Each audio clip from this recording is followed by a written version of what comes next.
Assalamualaikum warahmatullahi wabarakatuh. Halo semuanya, perkenalkan nama saya Najwa Aurelia. Saya dari kelas 12 IPS 2. Nah, pada kesempatan kali ini saya akan memberikan informasi terkait interaksi desa dan kota. Nah, sebelum saya membahas lebih lanjut, saya akan menjelaskan dulu nih, interaksi desa dan kota itu apa sih? Jadi, interaksi desa dan kota adalah hubungan saling yang memengaruhi antara wilayah desa dan wilayah kota yang menghasilkan dampak untuk kedua wilayah tersebut. Nah, dampaknya tuh ada dampak negatif maupun dampak positif ya.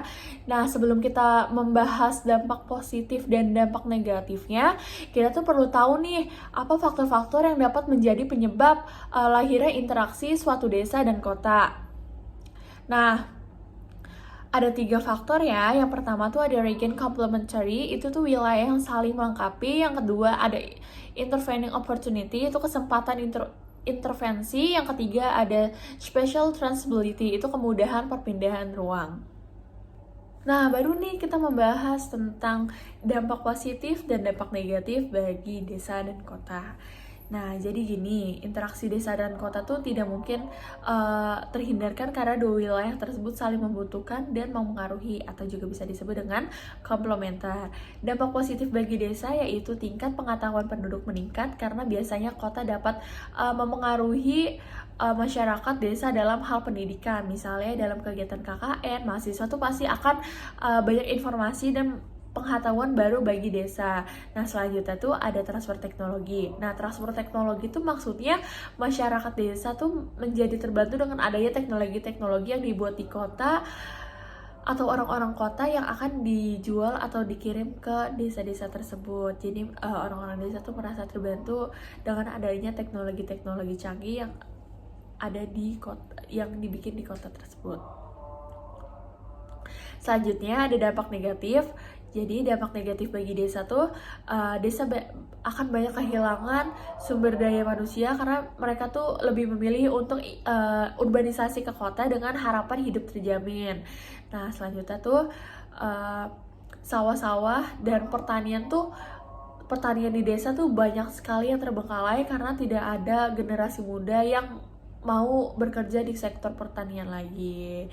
Nah, selanjutnya tuh ada dampak positif bagi bagi kota. Nah, jadi yang pertama tuh tenaga kerja yang melimpah karena kedatangan dari desa. Nah, kemudian tuh kebutuhan hidup juga terjamin karena pasokan dari desa. Nah, misalnya nih sayur mayur, buah hasil panen dari desa akan dijual ke kota gitu.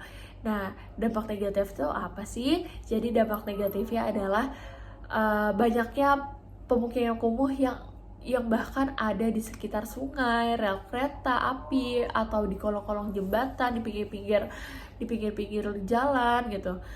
Nah, itu tuh termasuk dampak negatif dari kota.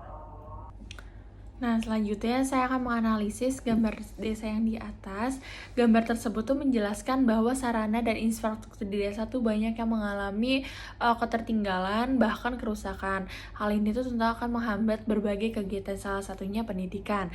Sebagai salah satu dampak interaksi desa dan kota, pemerintah pusat tuh seharusnya juga dapat melakukan pemerataan pembangunan tidak hanya di kota tapi di daerah desa. Nah, karena banyak sekali nih anak-anak sekolah yang semangat untuk menggapai mimpi melalui pendidikan dan nantinya akan kembali ke desa tersebut untuk membangun desa tersebut agar lebih maju. Nah, saya akan menganalisis gambar yang di atas. Nah, jadi itu gambar tersebut menjelaskan bahwa interaksi desa dan kota tuh menyebabkan berbagai dampak negatif. Salah satunya tuh adalah pemukiman kumuh. Hal tersebut tuh terjadi karena lonjakan penduduk melalui urbanisasi atau perpindahan dari desa ke kota yang biasanya penduduk desa dibawa oleh saudara dari desa ke kota untuk mencari pekerjaan. Tetapi hal tersebut tuh tidak dibarengi dengan standar hidup di kota. Jadi mereka tuh tetap memaksakan untuk hidup di kota tapi masih dengan standar hidup di desa. Tentunya ini akan berpengaruh terhadap citra dari kota itu sendiri karena akan terlihat kesenjangan nyata, dan seharusnya pemerintah setempat tuh baik desa maupun kota dapat berkoordinasi mengenai hal tersebut. Cukup sekian itu saja yang bisa saya sampaikan. Apabila Apabila ada kesalahan, mohon dimaafkan. Wassalamualaikum warahmatullahi wabarakatuh.